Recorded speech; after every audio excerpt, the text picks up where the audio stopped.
Hello, good morning, good afternoon, good evening, good night, depending on the place of the world you are sitting now, and also taking care of this nice Café con R, one coffee with R, sponsored by the Fundación Calanit in Santiago, Chile. I have a great visitor to the podcast. And you see, I came back again to Baku. Baku, I'm falling in love with Baku because it's such a nice city. And I couldn't think about, coming back because I need to talk with Fidan Abdullayeva. She's the CEO of a nice organization called Tech for Azerbaijan.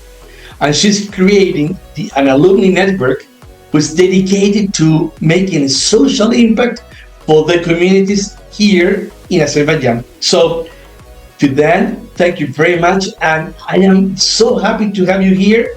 And we shall talk about your details and the details about Tech for Azerbaijan. So, welcome. Hello.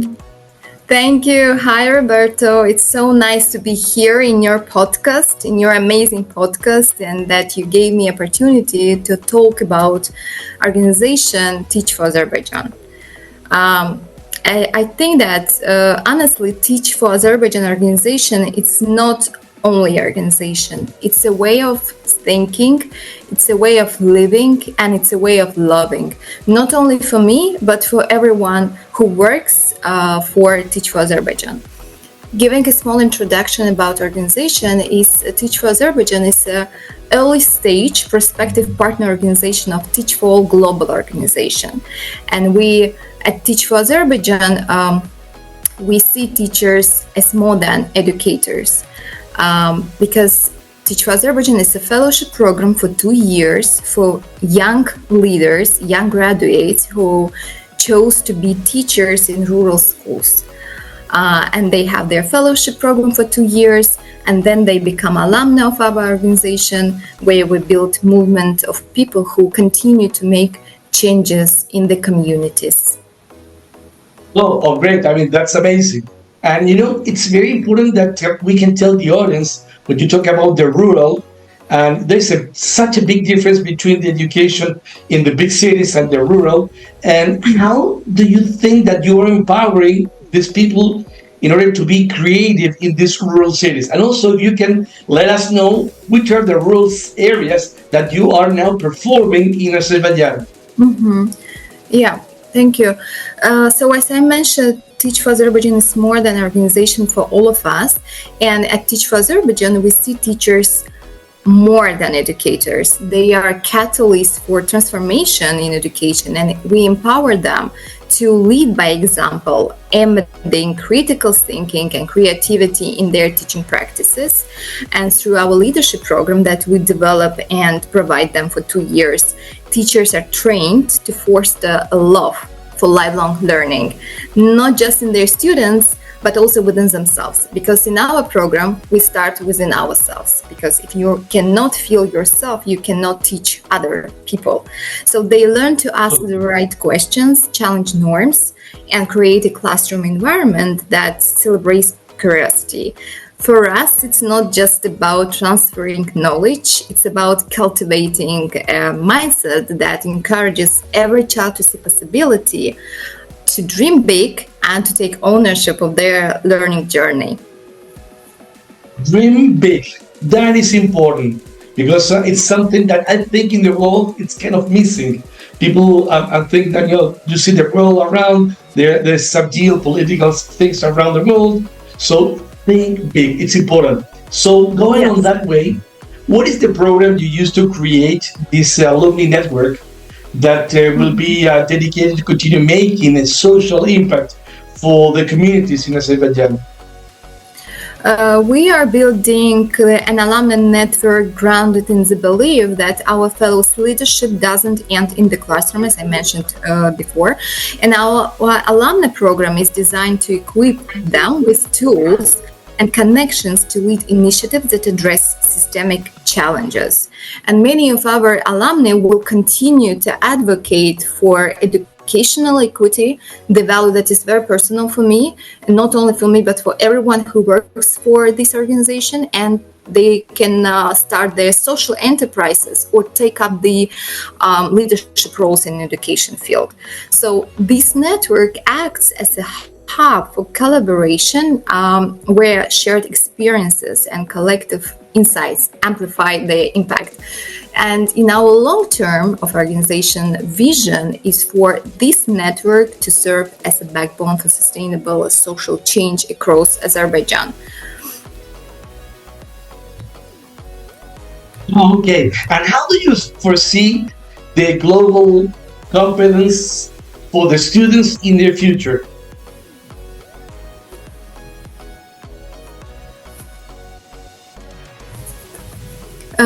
I will say that from my point of view, global competence is no longer a luxury.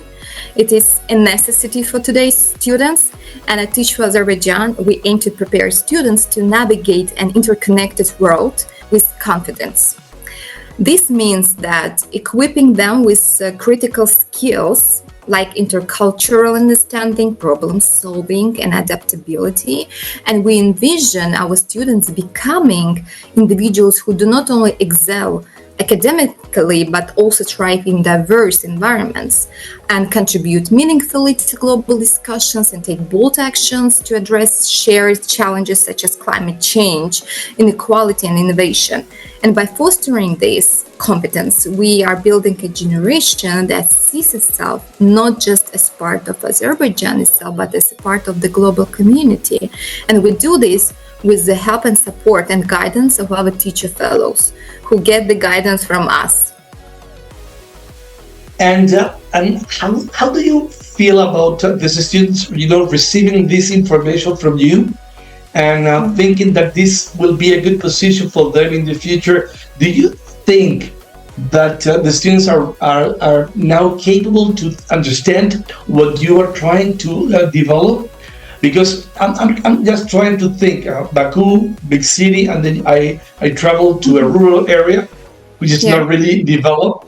And students that are not looking the same that you and I are looking, about environment, about some things that you will always see in a big city.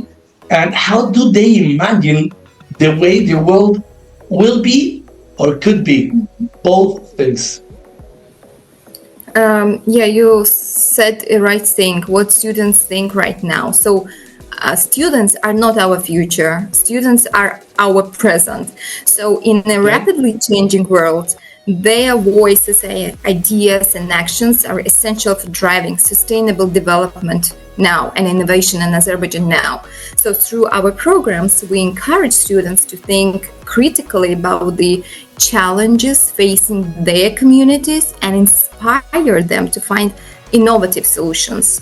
And whether it's addressing environmental concerns or advancing technology or promoting social equity, we empower them to see themselves as agents of change.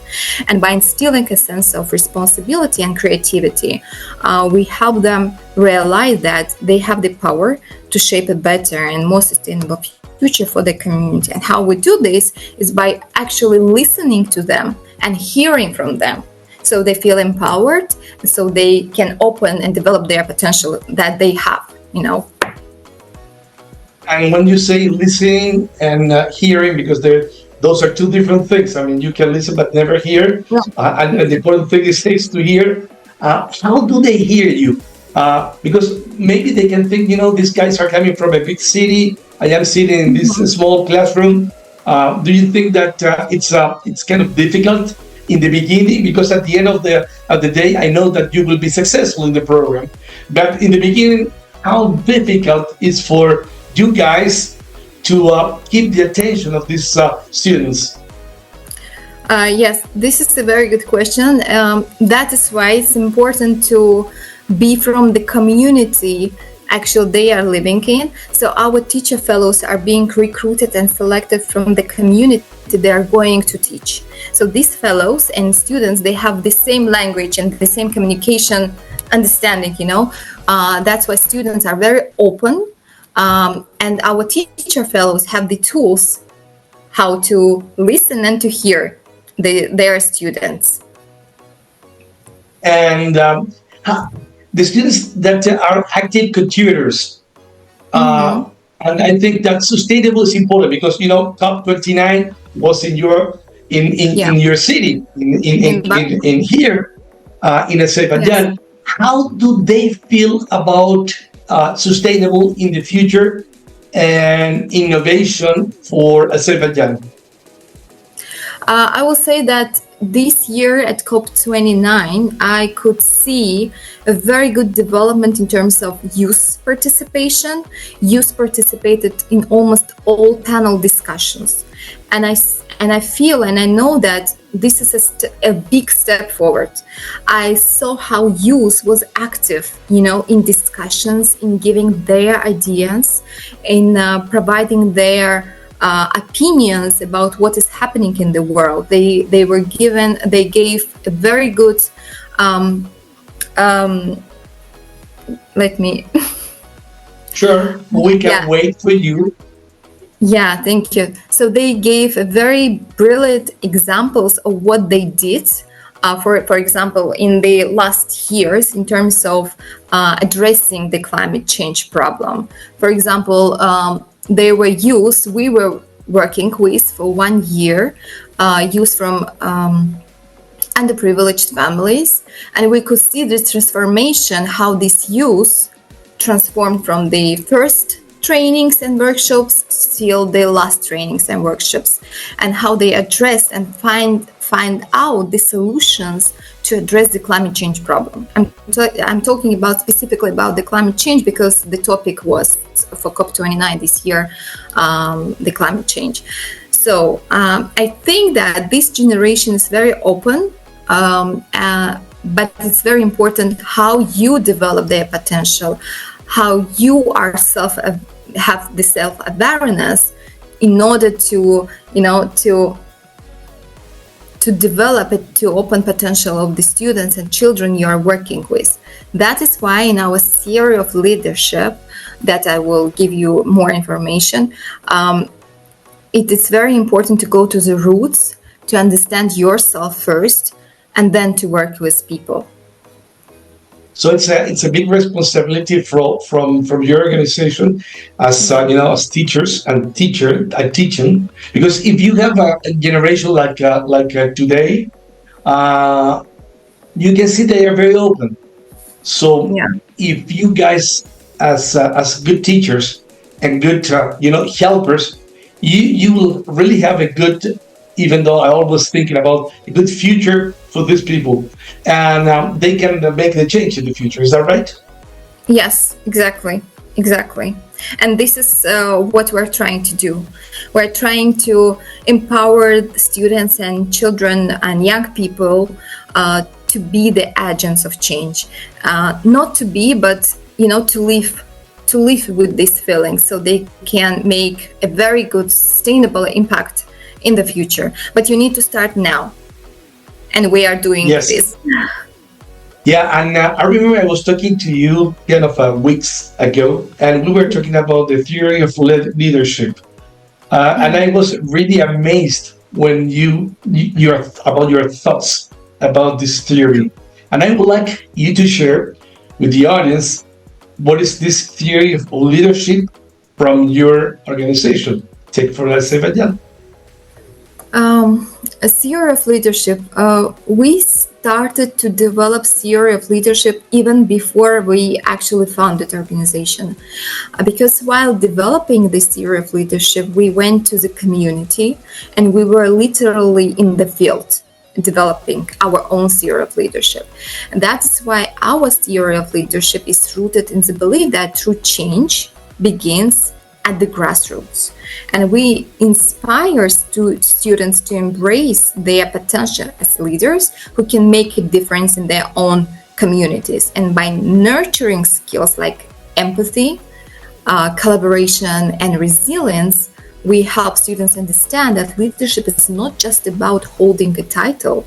It's about taking initiative. It's about uniting others around a shared vision and making a tangible impact we call it collective leadership. And when students see themselves as change makers, they can transform their communities and paving the way for a more inclusive and equitable society. And we want every student to leave our program believing that I can be the leader my community needs. Fidan, Yes. and let me ask you a personal question. What do you think about the future of Teach For Azerbaijan? This is a great question because I think you're the CEO. Yeah, and I have a great plans. I have a big plans, but it will not be possible, of course, without support of our stakeholders and, of course, Teach For All organization, because Teach For All is a global organization that actually supports and guides us in all challenges we have, and that's why stakeholders, the Minister of Science and Education of Azerbaijan Republic, Teach For All, and all our donors and sponsors, and together with them, that is collective leadership. I hope and I believe that we have amazing future in organization, so we can support and help to many more children.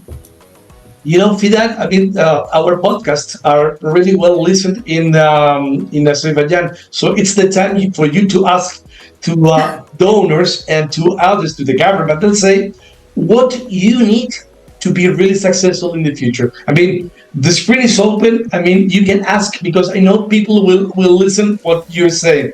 And it's important for all the others to listen what Fidan will ask you now. Oh, we actually ask every day. We have 1,000 meetings per month.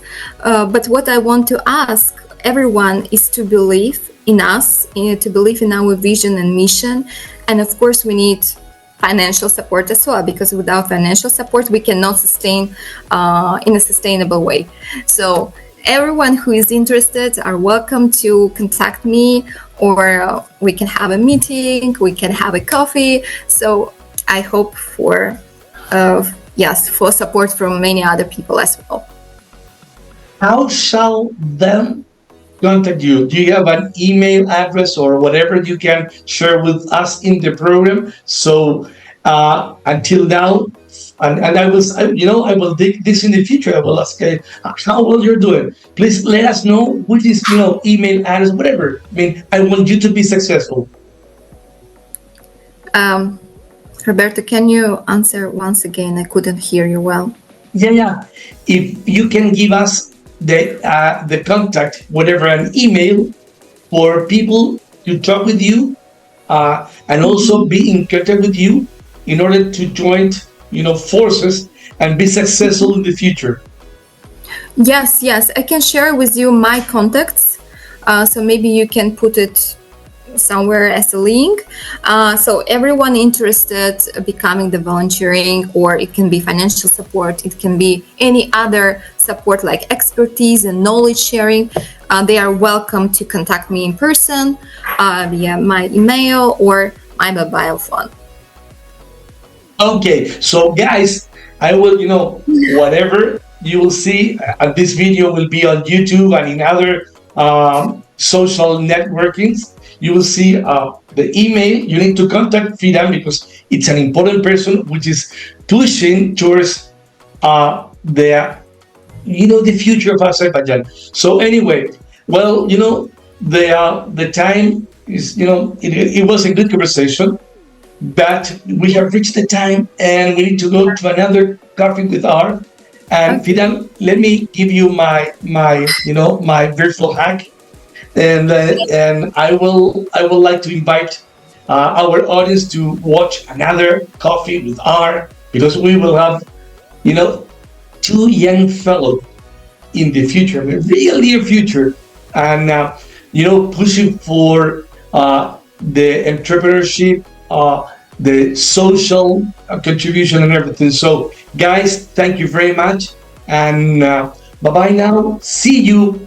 Bye. Thank you, Roberto. It was amazing podcast with you. Thank you.